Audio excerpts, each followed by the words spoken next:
It's time to wake up to the reality of your world.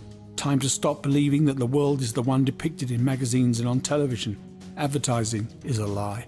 Nobody cares about you, least of all the numerous corporations and companies that bombard you with their messages of concern for your health, concern for your comfort, and concern for your prosperity. They don't. They care only about how much money they can make out of you.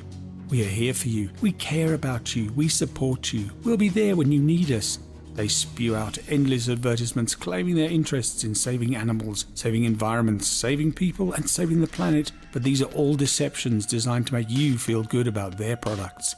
They only care about profit. Their supposed social investment stance is a lie, loudly claiming the moral high ground because they donated whatever to whichever charitable organisation, while not so loudly posting billions in profits, trusting that no one will do the maths and see just how negligible their fake altruism really is. You will get warm and fuzzy over the cuddly animal on the packaging, conveniently forgetting the damage that the product does to you, to your children.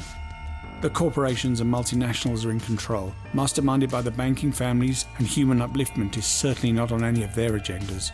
Why is it that the companies who supposedly have the money make you more poor? The companies that look after your health make you more sick. The companies that create foods lace them with poisons. The companies that pretend to reassure you do their utmost to make you more scared. Governments have become self-serving clubs that ride roughshod over their respective electorates, spending money they don't have on whatever they like. As soon as the money runs short, they extort more from the people who, sheep-like, pay through the nose over and over again.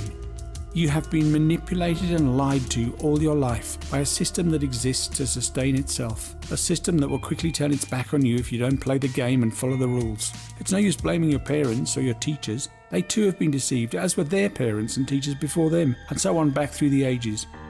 Your religions are man-made constructs that have lost all touch with their origins, distorted by tyrannical leaders throughout history. What were once proclamations of peace and tolerance and love have become strident shouts for death, war, terrorism and hate.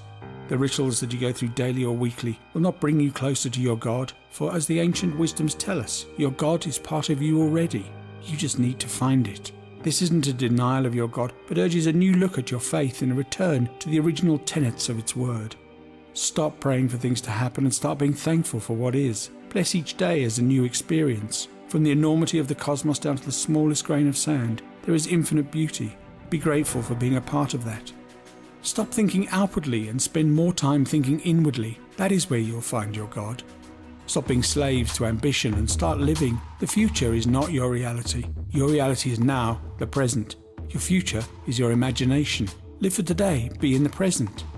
Stop living in fear. Have you prepared for your death? What if you get ill? What if your house falls down? On and on. These questions instill fear in people, pushing them to lose more of their money to unscrupulous companies who prey on this fear by promising to help them if things go wrong, and then doing their best not to help those people if that should ever happen. You pay your hard-earned money to somebody else because something might happen, but it's more likely that it won't happen. Why do you do that? Stop it. Stop being afraid. What happened to individuality and freedom of thought? Why do you only wear clothes from certain shops or particular brands? Because a magazine told you to? Because everybody else does? Because it's fashionable? It's only fashionable because you support it. It's not a real thing. You will struggle to keep up with your neighbours, your colleagues and your friends because society tells you that you must. You watch the news without ever stopping to question its veracity. It's not news, it's selected, edited propaganda. They're not the same thing. When did you stop asking questions? When you stopped going to school? When you grew up? When society told you not to. You buy the same gadgets, drive the same car and send your children to the same schools. Not because they're better or suit you more, but because the next person does it, and they do it because the next person does, and so on, and you claim to be in control. Stop feeling obliged to others. You don't owe anything to people who have done things for you or given you something. They wanted to do it for you. Accept it and be thankful. There is no debt. You judge and rank others not on who they are, not on how much love they have, how much compassion for others they have, or what they've given to the world, no matter how small. No, you judge people purely on how much money they have and rank them accordingly. You care too much about what other people think, if they even think about you at all. Most of them are far too busy worrying about what you think of them. It's a vicious, artificial cycle. Stop it. Get off the bus. Say no. Stop being controlled by the society that you live in. Think for yourself, about yourself. Believe in your own abilities because no one else will. In your universe, you're king or queen. Own it. Live like that. Look after your loved ones and do no harm to others, physically, mentally, through your work or through your play. It's beautiful enough to be if you would just wake up and see it.